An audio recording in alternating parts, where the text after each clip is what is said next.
عبده ورسوله المبعوث رحمة للعالمين.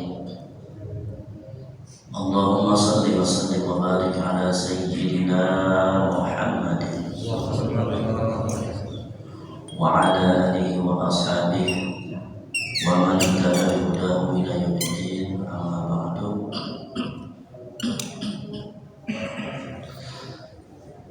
فقد قال الله تعالى في القرآن الكريم: لعبد من عباده كان صالحا في السنوات أو في الأوقات الماضية. فقال تعالى: ما معناك ألا تسجد إذ أمرتك؟ قال: أنا خير منه، خلقتني من نار وخلقته من طين. صدق الله العظيم. Al-Mukarramun wal-Muhtaramun, bapak-bapak, jamaah majelis taklim majelis jami, al-ikhwan, wabil khusus bapak ketua Dewan Imam Masjid, Bapak Didi Sudrajat beserta staf jajarannya. Harapannya semoga kita semua senantiasa berada dalam naungan rahmat Allah Subhanahu wa taala. Semoga senantiasa terbimbing baik dalam kehidupan sehari-hari maupun dalam ibadah kepadanya. Tak lupa salawat serta salam kita senantiasa berharap semoga selalu tercurahkan kehadiran Baginda Rasulullah Muhammadin sallallahu alaihi wasallam. Hadirin rahimakumullah, hari berganti begitu cepat, tak terasa kita sudah memasuki bulan Safar ini ya. Udah awal saya. Yang baru kemarin udah Safar aja, dan juga tak terasa kita sudah menuju ke akhir dari tahun 2022, di bulan September. Dan dalam kehidupan sehari-hari yang terbaik diantaranya adalah kita perhatikan waktu-waktu terutama yang sudah berlalu yang akan datang. Pada waktu-waktu yang telah berlalu dalam kehidupan makhluk-makhluk Allah, baik di muka bumi maupun di langit, ada kisah sejarah yang kita jadikan sebagai salah satu pelajaran penting tentang salah satu makhluk Allah yang luar biasa, yang ibadahnya tidak ada henti-hentinya pada Allah. Beratus-ratus ribu tahun beribadah pada Allah, bahkan sampai dia memperoleh gelar-gelar, nama-nama terbaik di setiap lapisan-lapisan langit. Yang kalau kita pakai logika, itu kadang kita bertanya-tanya gitu dengan apa yang telah dan akan terjadi pada makhluk tersebut. Tapi ternyata logika agama itu jauh melampaui logika kita. Logika ilahiyah jauh melampaui logika makhluknya. Makhluk tersebut begitu luar biasanya sehingga di langit pertama dia memperoleh gelar Al-Abid. Apa Al-Abid? Dari abadah yang kedua artinya yang menyembah, sang penyembah Allah. Itu gelar yang sangat luar biasa. Ketika ada makhluk Allah gelarnya Al-Abid, berarti Allah sudah mengakui makhluk tersebut sebagai makhluk yang senantiasa beribadah kepadanya. Itu di langit pertama. Kemudian di langit kedua, dia pun tercatat punya nama yang sangat luar biasa baik, gelar yang menjadi kebanggaan pula. Setelah gelar Al-Abid, dia bergelar Az-Zahid. Zuhud apa zuhud? Orientasi hidupnya hanya untuk akhirat, tidak peduli dengan duniawi. Jadi akhirat oriented. Az-Zahid yang sangat zuhud dalam kehidupan. Ya ibadah mantap terus, kemudian tidak peduli dengan duniawi, yang dituju adalah ukhrawi. itu luar biasa. Kemudian di langit berikutnya, setelah dia bergelar Az-Zahid, dia bergelar Al-Arif. Kadang kita mendengar istilah Al-Arif Billah, itu maksudnya Al-Arif Billah, yang mengenal Allah. Artinya makhluk yang sudah sangat dekat dengan Allah, sudah kenal Allah. Ini kita seringkali mendengar istilah tersebut disematkan kepada ulama-ulama besar. Levelnya sudah level Abuya, kadang bergelar Al-Arif Billah. Karena sudah dekat dengan Allah, sudah mengenal Allah, di level langit berikutnya dia bergelar Al-Wali. Apa wali? Waliullah. Waliullah, kita tahu waliullah. Level setelah Nabi langsung kan wali. Makanya luar biasa, walinya umat Rasulullah, karomah yang dimiliki itu bisa selevel dengan nabinya Bani Israil. Karena hakikatnya wali bagaikan nabi hanya pasca wafatnya Rasulullah. Pasca Rasul diangkat menjadi nabi dan rasul, setelah itu tidak ada lagi orang yang mendapat gelar nabi atau rasul. Yang ada level tertinggi adalah wali. Jadi makhluk sudah sampai level itu, al-wali atau waliullah, makhluk yang senantiasa dibimbing, senantiasa ditolong oleh Allah Subhanahu wa Ta'ala. Di langit berikutnya dia bergelar At-Taqi. Apa At-Taqi? Yang sangat bertakwa. At-Taqi yang amat sangat bertakwa, sangat takut sekali kepada Allah. Hanya dia ibadah langsung tuh beribu-ribu, beratus-ratus ribu tahun. Kita kalau dihitung ibadah ya dengan makhluk tersebut nggak ada apa-apanya. Ibadah kita sehari semalam itu hitungannya paling 1 jaman yang lantang kalau di total itu. Sisanya ya kita lebih banyak santainya. Nah, ini makhluk luar biasa. Dia ibadahnya sangat dahsyat, sangat takut kepada Allah tadi. Kemudian di langit berikutnya dia bergelar Al-Khazin, sang penjaga rahasia Allah, luar biasa. Dan di langit ketujuh dia memiliki nama yang kita mungkin pernah dengar pakai bahasa Suryaniyah. Yang dalam bahasa Ibrani nama tersebut kadang digunakan, tapi sebenarnya aslinya bahasa Suryani ya. Sebagian ada yang menyebut Suryani itu ya bahasa Lemuria, kaum Lemuria, bangsa Lemuria, yaitu Azazil. Azazil seperti nama para malaikat, Jibril, Mikail, Israfil, yang ini Azazil. Apakah dia malaikat? Sebagian ulama ada yang menafsirkan dia dulunya malaikat, dia bagian dari malaikat. Namun mayoritas menyatakan tidak, dia bukan malaikat, tapi pernah hidup berdampingan dengan malaikat dan pernah sama dengan malaikat ibadah mantap terus beribu-ribu tahun pada Allah Subhanahu wa Ta'ala. Begitu banyaknya nama-nama yang baik, gelar-gelar yang menjadi kebanggaan yang mulai dari pertama, kedua, ketiga, terus sampai ke-7. Ternyata pas di Lauhul Mahfuz, luar biasa, keluar dari logika kita. Dia punya gelar bertolak belakang 180 derajat. Apa gelarnya? Gelarnya adalah Iblis. Iblis ternyata. Iblis yang sering kita dengar itu dia. Iblis itu dulunya makhluk yang sangat mulia, makhluk yang sangat luar biasa ibadahnya. Di seluruh lapisan-lapisan langit dia punya nama yang menjadi kebanggaan. Tapi ternyata Allah berkehendak lain. Di Lauhul Mahfuz gelarnya berubah total menjadi Iblis.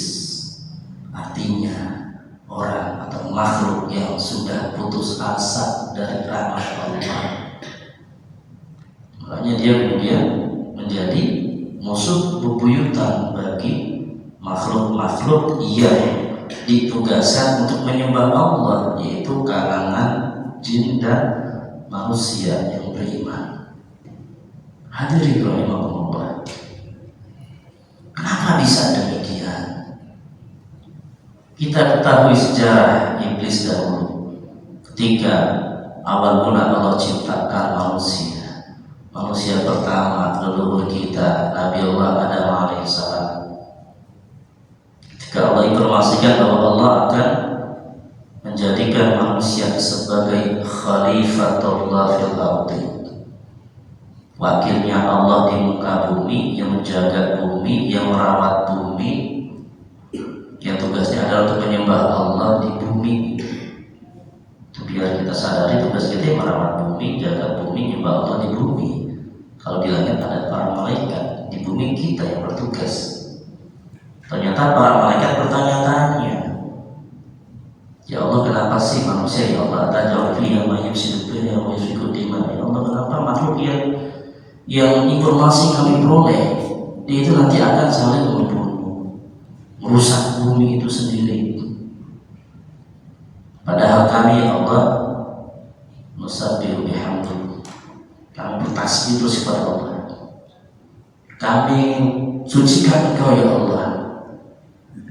Jadi bertanya-tanya mereka, bukan protes sama mereka, cuma nanya doang, ya Allah, apa pelajaran dari itu semua ya Allah? Pertanyaan taj'al fiha may yufsidu fiha wa yasfiku dima wa nahnu nusabbihu bihamdika wa nuqaddisu lak. Pada kami Allah yang mensucikan dan terus bertasbih padamu ya Allah. Tapi ternyata situ Allah menjawabnya apa? Kalau bahasa kita kami lebih tahu dari kita semua gitu, menandakan bahwa sehebat-hebatnya makhluk Allah, sehebat-hebatnya malaikat, kadang ada rahasia-rahasia Allah yang mereka tidak tahu, ada hikmah di balik itu. Dan ternyata memang Allah ingin menjadikan kita makhluk termulia. Kita yang kadang-kadang sadar. Maka ketika Allah perintahkan wa qulna lil malaikati isjudu li Adam fasajadu illa iblis, ketika Allah perintahkan untuk sujud semua malaikat, sujud semua kecuali iblis. Aba wastakbara wa kana minal kafirin, dia enggak mau sujud dan dia punya sifat istikbar. Apa itu? Sombong. Munculnya sifat sombong dalam diri iblis gara-gara dia ada rasa iri, rasa dengki alias hasud di hatinya kepada manusia. Ibaratnya anak kemarin dulu baru ciptain, malah mau dijadikan pemimpin bagi kita. Sombong sekali iblis itu pada saat itu. Padahal sudah Allah buktikan. Allah kasih pengetahuan kepada Adam tentang nama-nama segala sesuatu yang di muka bumi. Kemudian disebutkan di hadapan para malaikat, di hadapan bahkan iblis juga. Udah kelihatan manusia pada saat itu lebih menguasai ilmu tentang apa yang ada di bumi. Tapi tetap ketika para malaikat sudah menerima, iblis tidak mau. Bahkan dalam surat Al-A'raf dan juga ada dalam surat lain, Allah bertanya, "Qal ma mana'aka an la tasjuda idh amartu?"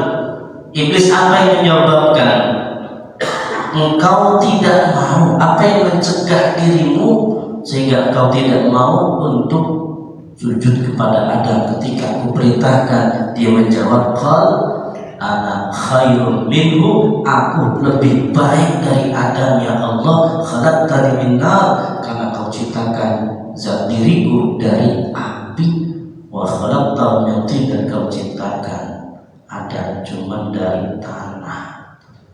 Dia merasa lebih baik.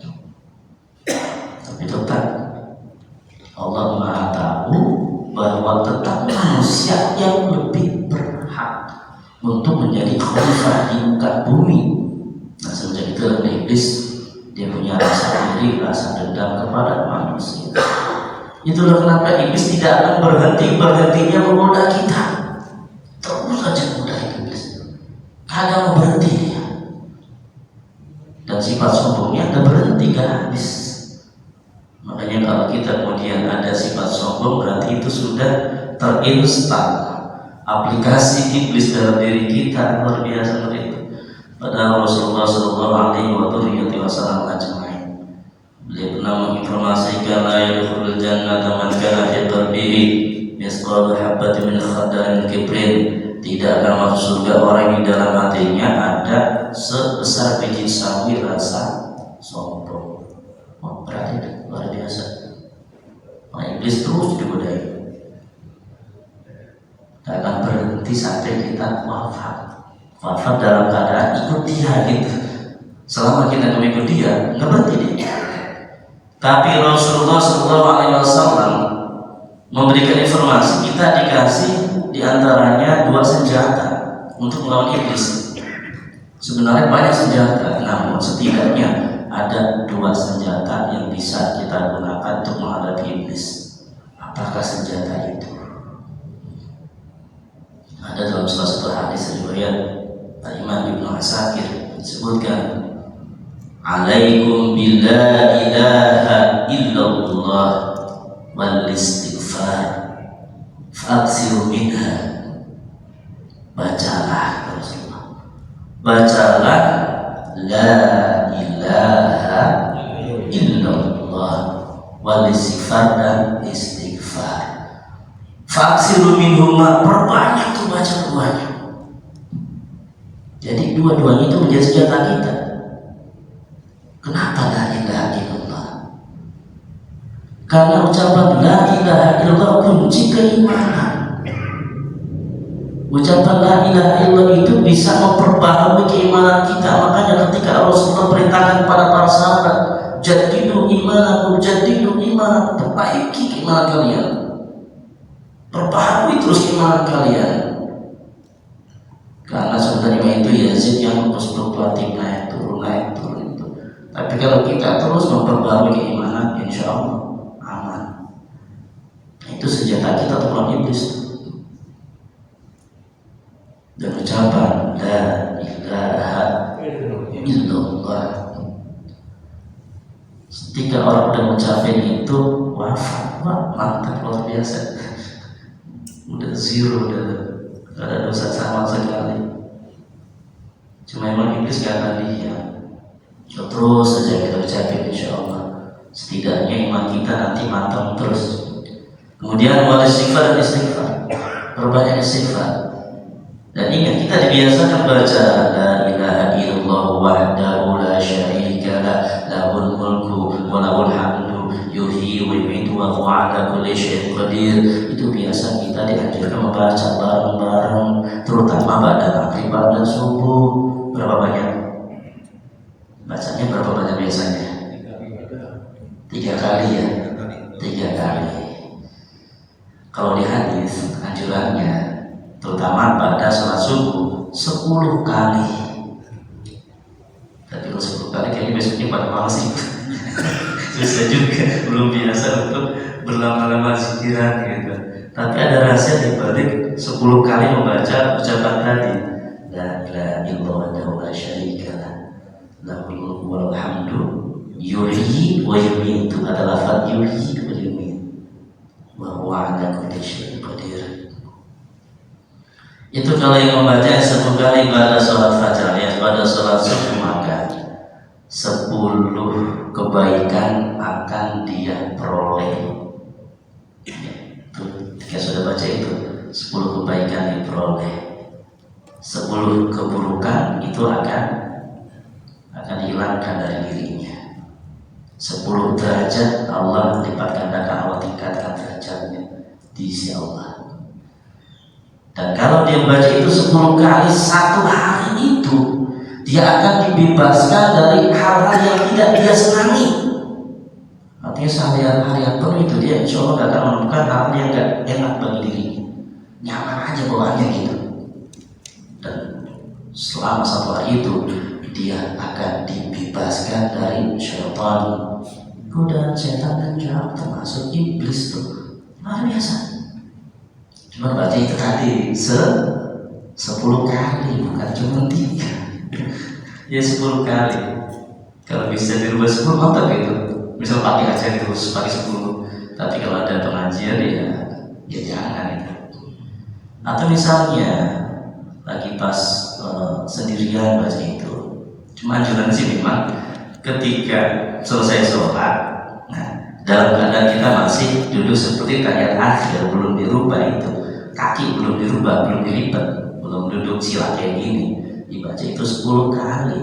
Itu tadi fadilahnya bagi yang melaksanakan, silakan.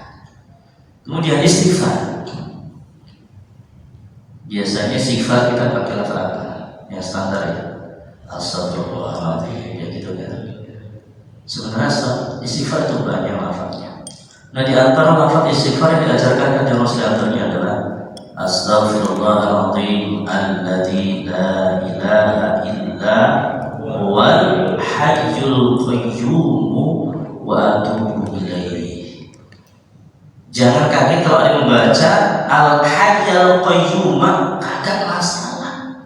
Ada riwayatnya, ada syaratnya, enggak apa-apa. Tapi untuk menyatukan itu, untuk menyatukan, ketimbang beda malah bikin masalah, ya sudah samakan saja, toh sama-sama boleh. Hayyul qayyum boleh, hayyul qayyum juga boleh. Pilih yang biasa kita baca, tujuannya untuk menyatukan umat. Cakep. Dan tujuan kayak gitu bagus semuanya saja. Itu diantara yang luar biasa lagi itu adalah al-hayy al-qayyum, Allah yang maha hidup, Allah yang maha mengurusi kebutuhan seluruh makhluknya. Yang luar biasa istighfar dengan metode ini, dengan lafaz ini adalah dosa-dosa besar, diantaranya dosa tidak ikut perang berjihad di jalan Allah, itu bisa diampuni, luar biasa. Padahal dahulu sahabat ada yang dia gara-gara dia ikut-ikutan temennya yang lain nggak ikut perang, padahal dia sebenarnya mampu itu ikut perang. Dia nggak ikut, wah dimarahin Kanjeng Rasul, sampai didiemin itu. Dia diemin lama sekali, berbulan-bulan didiemin, sampai dia sedih banget. Rasulullah nggak mau ngajak ngomong dia. Baru ketemu dia, kemudian dengan senyuman bukannya benar-benar senyum gitu, senyuman nyindiri bahwa dia sedang ditegur oleh Allah gitu. Sampai ketika kemudian Allah sudah ampuni kesalahannya, itu dia bergembira sampai syukur, kemudian para sahabat mengucapkan selamat. Itu begitu besarnya dosa orang yang nggak mau ikut perang berjihad fisabilillah, tapi ternyata Rasulullah itu Nabi Rahman, Nabi penuh kasih sayang. Ada aja caranya, terutama untuk umat zaman sekarang, yaitu dengan membaca astagfirullahaladzim alladzi la ilaha illa huwal hayyul qayyum wa atubu ilaihi. Di hadisnya sampai di situ. Tapi belakangnya pinjamnya maksudul mboten apa-apa. Atau pakai lafaz lain silakan. Ada juga lafaz kalau para kiai itu ngajar ini ada namanya sifat seperti ini. Astaghfirullahaladzim min kulli dzambin adzim. Astaghfirullahaladzim li wa li walidayya wa li ashabil huquqil wajibati alayya wa li jamil muslimina wal muslimat wal mu'minina wal mu'minat al-ahya'i minhum wal amwat. Astaghfirullahaladzim li wa li walidayya wa li ashabil huquqil wajibati alayya. Apa itu maksudnya? Kita mau nampul dari kita, orang tua kita, dan orang-orang yang kita punya tanggungan kepadanya. Wali ashabil huquqil wajibati alayya, orang-orang yang kita punya tanggungan wajib dilaksanakan tanggungan itu kepadanya. Misalnya ada orang yang kita dulu pernah punya berbuat dosa, terus minta maaf, kita pernah punya utang kepadanya, tapi kemudian berwafat membayar utang, keluarganya nggak ada lagi misalnya. Itu harapannya semoga kita istighfarkan nanti sampai orang itu, dan berharap semoga Allah ampuni dosa kita. Luar biasa itu. Dan masih banyak berbagai macam istighfar, diantaranya Sayyidul Istighfar. Makanya tadi Rasul merintahkan kita perbanyak baca la ilaha illallah dengan baca istighfar.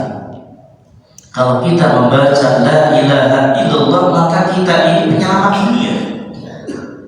Penyelamat dunia. Kenapa demikian? Berarti kita mempending hari kiamat. Orang yang selama itu orang yang nyelamatin dunia. Dipending hari kiamat. Karena la taqumu sa'atu hatta la yuqadu fil ardi Allah, Allah, Allah. Hari kiamat tidak akan tiba, tidak akan muncul, maksudnya kiamat kubro, sampai di muka bumi tidak ada orang yang berzikir Allah, Allah, Allah. Tuh cuma zikir Allah saja bisa mempending kiamat, apalagi zikirannya la ilaha illallah. Berarti orang yang membaca itu dia menyelamatkan seluruh makhluk sedunia tuh. Wah, ternyata enggak sepele, luar biasa. Makanya bersyukurlah orang yang senang zikir bareng. Ada kesempatan tahlilan, monggo silakan.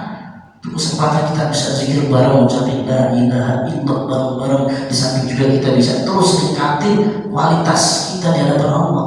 Terus mengangkat nilai-nilai keimanan kita, diperbarui terus gimana? Begitu dahsyatnya. Hadirin rahimahullah. Apakah ketika kita sudah membaca yang dua itu, perbanyak la ilaha illallah, perbanyak istighfar, kemudian iblis diam saja tidak menggoda? Ternyata yang namanya iblis kagak berhenti, luar biasa. Makanya di hadis tadi kemudian menyatakan, falamma ra'aitu dzalika, ketika aku ketahui hal itu, kata iblis, bahwa manusia semangat membaca la ilaha illallah, semangat membaca istighfar. Enggak, bukan itu belum. Rasul kemudian berpastikan, fa inna iblis, karena sungguhnya iblis berkata, ahlakun nasa bil-dzunubi, aku hancurkan umat manusia dengan dosa-dosa. Maka kemudian diajarkan perbanyak yang tadi itu, perbanyak yang tadi. Wa ahlakuni billah ilaha illallah wal istighfar, sementara mereka menghancurkan aku, kata iblis, dengan ucapan la ilaha illallah dan istighfar. Tapi kalau sudah kita baca, iblis tidak diam-diam. Maka dia dinyatakan falamma ra'aitu dzalika, maka tatkala aku ketahui hal itu, bahwa manusia tidak berhenti untuk mengucapkan la ilaha illallah, istighfar banyakin. Ahlaktuhum bil ahwa, maka aku binasakan mereka dengan hawa nafsu. Luar biasa. Lewat hawa nafsu ternyata. Wa hum yasabuna annahum muhtadun, dan mereka mengira bahwa diri mereka dalam keadaan memperoleh petunjuk. Jadi ternyata kagak berhenti itu iblis. Kita awalnya malas ngaji, awalnya malas ibadah, sebenarnya berbuat maksiat, akhirnya berusaha mendekatkan diri, rajin ngajinya, udah rajin ibadahnya, digoda dengan dosa. Ternyata kuat karena baca la ilaha illallah terus, baca istighfar terus, diampuni terus dosanya, kagak berhenti. Dibisikin terus dalam ibadah, ya terus ibadah rajin, sampai berlebihan kan. Nah ketika berlebihan, baru dia pas sudah kecapean dibilang, tuh makanya jangan ibadah capek kan ente tuh gitu. Kadang kayak gitu. Makanya anjuran untuk ibadah sunnah, ya ibadah sunnah, ibadah wajib jangan berhenti, ibadah sunnah laksanakan yang kita mampu, semampunya, pilih yang kita merasa nyaman. Ibadah sunnah banyak banget. Kalau misalnya terbiasa ibadah sunnah yang mulai, udah teman-teman semampunya aja, walaupun cuma 2 rakaat, tambah dengan witir 3 misalnya, cukup udah itu. Kalau misalnya saya biasanya mulai senangnya puasa, ya udah silakan puasa teman. Atau misalnya dia mulai susah bangunnya, puasa juga berat, ya udah sholat duha misalnya. Atau kalau sholat kayaknya gimana gitu, saya agak susah untuk sholat sunnah, senangnya zikiran, ya silakan zikiran.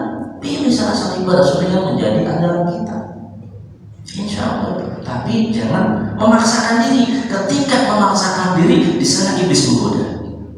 Dan ingat, ketika kita sudah benar-benar rajin sedekah, rajin ibadah, rajin ke masjid, rajin sholat, sholat berjamaah, hati-hati, hati kita bisa dibisiki oleh iblis. Ente sekarang sudah jadi ahli ibadah, ente sekarang sudah jadi orang ahli, ente sekarang sudah jadi orang rajin. Luar biasa rajin, ente yang lain mah kagak. Tuh kayak gitu. Dimasukin apa? Dimasukin virus takjub kepada ibadah sendiri, takjub kepada ilmu yang sebenarnya titipan dari Allah. Kita nggak punya ilmu, titipan doang itu. Kita juga nggak ada ibadah yang bisa kita banggakan, ada seberapa ibadah kita dibanding iblis. Makanya luar biasa dia dibanding iblis, karena dia itu punya sifat maksudnya itu berarti sampai hari ini. Makanya dari menyatakan innal hasada yaqulul amala kama takul naru hatab. Jadi hasud itu bisa habis memakan ibadah kita. Amal ibadah kita bisa habis gara-gara hasud, sebagaimana api memakan al-hatab, kayu sebanyak apapun ada pencegahan api kebakar habis semua ludes. Demikian pula dengan sifat hasud. Makanya para guru-guru spiritual, para mursyid menganjuri yang terpenting itu hati. Perhatikan hati kita, bersihkan hati kita semampunya. Kadang-kala ada orang yang dia zikiran banyak, bahkan kadang zikiran dapatnya dari alam anta berantah, nggak ada sanatnya. Hati-hati itu, ya hati-hati. Lebih baik ketimbang zikiran terlalu banyak, apalagi sanatnya kagak jelas, mendingan berusaha biar mensucikan hati, membersihkan hati. Dan ingat, hati kita susah untuk bisa bersih, susah untuk bisa khusyuk kalau kita tidak bisa meminimalisir. Bukan hanya meminimalisir, bahkan mensterilisasi makanan dan minuman yang kita konsumsi. Yang sering kita bahas, pengaruhnya besar. Makanya sering kami ingatkan, mari kita jaga keluarga kita, anak istri kita, berikan kepada mereka sesuatu yang benar-benar steril. Karena kalau nggak steril itu nanti hatinya susah untuk bisa bersih, benar-benar bersih. Ada aja godaan, digoda iblis, bahkan iblis bisa masukin yang namanya aplikasi sifat-sifat buruk dalam diri manusia. Makanya sebagian orang spiritualis bilang, zaman sekarang iblis sudah ongkang kaki. Syaitan bersatu zaman sekarang. Kenapa? Karena dia sudah memasukkan aplikasi kesesatan dalam diri manusia, yang ketika sudah terpicu sedikit itu bisa dia sendiri yang kemudian menjadi jahat. Zaman sekarang coba itu berita-berita di medsos yang ada di luar logika. Banyak orang yang sekarang yang jiwanya udah luar biasa. Makanya syukur-syukur ada ini, ada bimbingan rohani, ya, para punya guru spiritual yang mursyid sejati yang bisa membimbing. Biasanya kalau sama mursyid paham hati kita, dan biasanya murid satu sama lain beda tuh tugasnya, karena paham murid ini nih tugasnya sekian, zikirnya ini sekian, ini puasanya puasa biasa, ini puasanya karena dia banyak unsur hayawani, sifat hewan dalam dirinya, maka ini jangan makan yang hewan-hewan gitu. Kadang ada pun dipatok harus ngerti dia, kalau kata ngerti susah, ada kayak gitu. Itulah di antara pengalaman spiritual orang-orang yang kemudian dibimbing oleh para mursyid. Intinya adalah hati kita. Ibadah wajib manteng, enggak bolong-bolong, hati bersih. Ibadah sunnahnya minim, itu jauh lebih baik ketimbang ibadah sunnah banyak banget tapi hatinya kagak dijaga. Justru disitulah iblis bisa menggoda kita. Jadi PR-nya tadi, la ilaha illallah, mantengin. Kemudian istighfar. Kemudian jaga hati, biar hati terjaga. Konsumsilah yang benar-benar halal, thayyiban. Alhamdulillahirabbil alamin. Silakan kalau ada yang mungkin ingin ditanyakan.